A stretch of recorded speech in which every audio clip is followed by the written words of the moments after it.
لا یکلف اللہ نفس الا وسعہا کی تعبیر کیا ہو سکتی ہے؟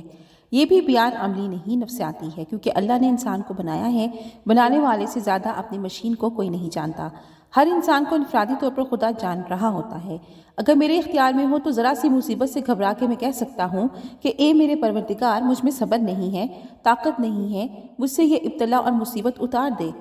اللہ اپنی مشین کی استعداد سے واقف ہے۔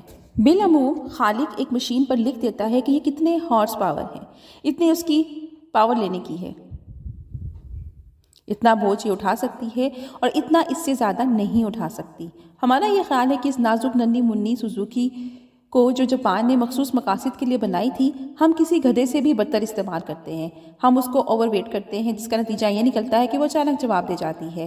گاڑی میں اس کا کوئی نقص نہ تھا، جب بنانے والے نے اس میں اتنی صلاحیت ہی نہیں رکھی کہ وہ اتنا بوجھ اور وزن اٹھا سکے۔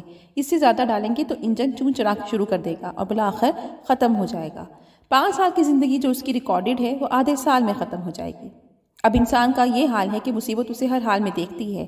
اللہ کہتا ہے کہ ہم انسان کو خوف، بھوک، نقص، اموال، کیفیات، ذات اور مال و اولاد کے نقصانات سے آزمائیں گے، اور اللہ کہتا ہے کہ آپ کو اس مصیبت سے نجات نہیں ہوگی سوائے ایک طریقے کے، اور وہ طریقہ یہ ہے کہ جو ہی کوئی بلا آپ تک پہنچے فوراً سر تسلیم خم کیجیے اور کہہ دیجیے کہ اے پروردگار، میں تیرا اندیا سمجھ گیا ہوں، میں سمجھ گیا ہوں کہ یہ تو نے بلا بھیجی ہے۔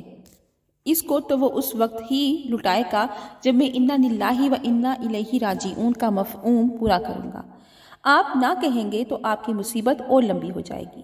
جس دن آپ نے بڑی تسلی سے کہہ دیا اے پروردگار، ٹھیک ہے، یہ تمہاری طرف سے آئی ہے، تمہاری طرف ہی لوٹ جائے گی، میں نے اسے قبول کیا اور تجھ سے رحمت اور بخشش کی امید رکھی، یہ ایسی انٹلیکچوئل اپروچ ہے کہ پروردگار کہتا ہے نہ صرف یہ کہ میں اس کی مصیبت دور کروں گا، بلکہ میں اس کو ایک صحیح انٹلیکچوئل جانتے ہوئے اولئک علیہم صلاۃ من ربہم ورحمۃ واولئک ھم المہتدون، میں ان پر دائمی درود و سلام اور اپنی رحمت بھیجوں گا، کیونکہ یہ وہ لوگ ہیں جو بجا طور پر حقیقت کو سمجھتے ہیں۔ انسان کا عزلت کا ایک طریقہ ہے، چونکہ اس نے پہلے اس نوعیت کی مصیبت برداشت نہیں کی ہوتی، اس لیے مصیبت آتے ہی وہ چیخ و پکار میں لگ جاتا ہے کہ مجھ میں برداشت نہیں، میں مر رہا ہوں، میں جا رہا ہوں، اور خدا اس پر ہنس رہا ہوتا ہے کہ میں نے تجھے اتنی زیادہ استعداد دی ہے، ابھی تو اس کا آغاز ہی نہیں ہوا کہ تو نے چیخنا چلانا شروع کر دیا۔ پھر جن لوگوں پر مصیبت آئی اور وہ زیادہ چیخے چلائے، ان کا خیال تھا کہ ہم ایک دن بھی برداشت نہیں کر سکتے، انہوں نے 1 سال وہی مصیبت برداشت کی، اس لیے کہ انہیں یہ تمام کلفت برداشت کرنے کی اپنی استعداد کا اندازہ نہیں تھا، لیکن خدا جانتا تھا، اس لیے وہ مصیبت ان پر ایک وقت ٹھہری اور اس کے بعد ان کو ریلیف دیا گیا۔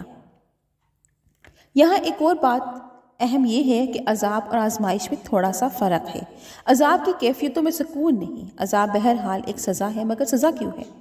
قرآن حکیم میں اللہ تعالیٰ نے فرمایا ما یفعل اللہ بعذابکم، مجھے کیا پڑی ہے کہ تمہیں عذاب دوں، وَإِن شَكَرْتُمْ وَآمَنْتُمْ، اگر تم میری یاد والے ہو اور ایمان والے ہو تو مجھے کیا ضروری ہے کہ میں تمہیں عذاب دوں گا۔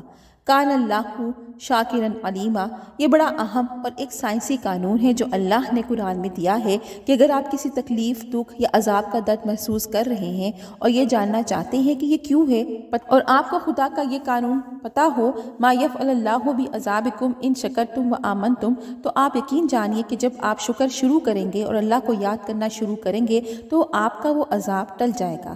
یہ تمام مبادلاتی اور سائنسی قانون ہے کہ عذاب خدا کی یاد کی مقدار اور گہرائی کے مبادلے کے ساتھ وابستہ ہے۔ آپ کے ایمان کے ساتھ ایک مبادلے کی صورتحال ہے، جہاں شکر اور یاد کم ہوگی وہاں عذاب ہوگا۔ آج کل آپ کے معاشرے میں ایک بہت بڑا عذاب آیا ہوا ہے۔ ہر آدمی کثرت سے یہ کہتا سنائی دیتا ہے کہ میری ناکامی کی وجہ یہ تعویذ ہو گیا، وہ سایہ ہو گیا، یہ جادوگری ہو گئی، یہ ہو گیا، وہ ہو گیا۔ سوال یہ ہے کہ یہ کیوں ہو گیا؟ یہ تو ہونا ہی ہے، تعویذ تو ہوتے ہی ہیں، تعویذ اور جادو باہر سے نہیں ہو رہا۔ یہ بھی پروردگار عالم نے ایک بڑا سادہ سا قانون بنایا ہے، ومن یشاء عن ذکر الرحمن، کہ جو ذکر رحمان سے غافل ہوا نقیض لہو شیطان، ہم اس پر ایک شیطان کو غالب کر دیتے ہیں، وہو لہو قریب، وہ اس کے قریب رہتا ہے۔ اگر آپ اللہ کے ذکر سے غافل ہوں گے تو یقیناً کوئی شیطان آپ پر غالب ہو جائے گا۔ ایک اور بات پر غور کیجئے کہ کتنے آسان نسخوں کو ہم بھلائے رہتے ہیں۔ پروردگار عالم نے ایک قانون دیا ہے، قرآن حکیم میں فرمایا الا بذکر اللہ تطمئن القلوب، یہ لا ہے، قانون ہے، خبردار کر کے کہہ دیا کہ میری یاد کے بغیر تمہیں دل کا اطمینان نہیں ملے گا۔ باقی مل سکتے ہیں، جسمانی سکھ مل سکتا ہے، پسند کی بیوی مل سکتی ہے، عہدہ مل سکتا ہے جس کے لیے آپ نے جدوجہد کی، مگر اگر تم پوری زندگی بھی جدوجہد کرو گے تو میری یاد کے بغیر تمہیں اطمینان قلب نہیں مل سکتا۔ اگر ہمارا خدا پر یقین و اعتقاد ہے اور جب میرے پروردگار نے مجھے اور آپ کو یہ بتا دیا ہے تو پھر یہ بتائیے کہ کون ایسا شخص ہے جسے اطمینان قلب کی ضرورت نہیں؟ اگر ہم سب کو اس کی شدید ضرورت ہے تو اطمینان قلب کا واحد اصول اللہ نے یہ بتایا ہے کہ یہ میری یاد ہے، اس کے سوا میں تمہیں کسی قیمت پر اطمینان قلب نہیں دوں گا۔ کیا اس کے علاوہ کوئی اور رستہ آپ کو نظر آتا ہے؟ کیا خدا کی یاد کے بغیر آپ اطمینان قلب حاصل کر سکتے ہیں؟ اس کے باوجود انسانی ضد کا یہ حال ہے کہ وہ ذکر و تسبیح اور یاد الہی سے گریز کرتا ہے اور پھر بھی اطمینان قلب ڈھونڈتا ہے۔ یہ اطمینان قلب کس نوعیت کا ہے؟ اللہ نے بات بالکل واضح کر دی ہے کہ میں اپنے دوستوں پر سب سے بڑا انعام دو صورتوں میں کرتا ہوں۔ جب کوئی میرا دوست بنتا ہے تو اللہ ان اولیاء اللہ لا خوف علیہم ولا ہم یحزنون، تو میں ان کے دلوں سے خوف اور انتشار ختم کر دیتا ہوں۔ عجیب بات یہ ہے کہ 1500 برس پہلے اللہ نے وہ دو لفظ استعمال کیے جن کے مساوی آج ہمارا سوشل سیٹ اپ ہے۔ تمام سوسائٹی صرف ان دو لفظوں کی زد میں ہے۔ یہ خوف اور فرسٹریشن کا ڈر ہے۔ ایک بچے سے لے کر کسی بوڑھے تک ہم انہیں ہر دو چیزوں میں مبتلا پاتے ہیں۔ اللہ آپ کو وعدہ دے رہا ہے کہ میں اپنے دوستوں کو خوف و حزن سے بے نیاز کر دیتا ہوں۔ یہ ہمارے لیے ایک اچھا چانس ہے کہ ہم کم از کم پروردگار عالم کی اس قول کو آزما کے تو دیکھیں۔ ہم اطمینان قلب کے لیے اس کی یاد اور محبت اختیار تو کر کے دیکھیں۔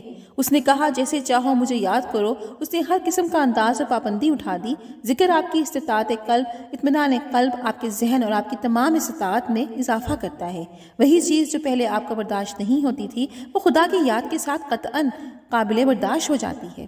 اب سوال یہ پیدا ہوتا ہے کہ تسبیحات و ذکر کا جو انداز ہے خدا نے ان میں توجہ کا ارتکاز تلقین نہیں فرمایا۔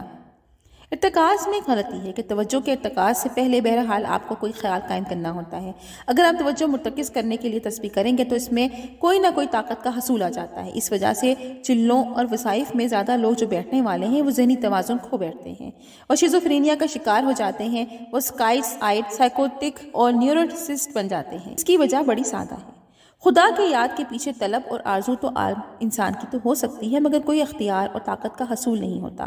کوئی چلہ اور کوئی وظیفہ ایسا نہیں جو خدا سے کوئی چیز زبردستی چھین سکے۔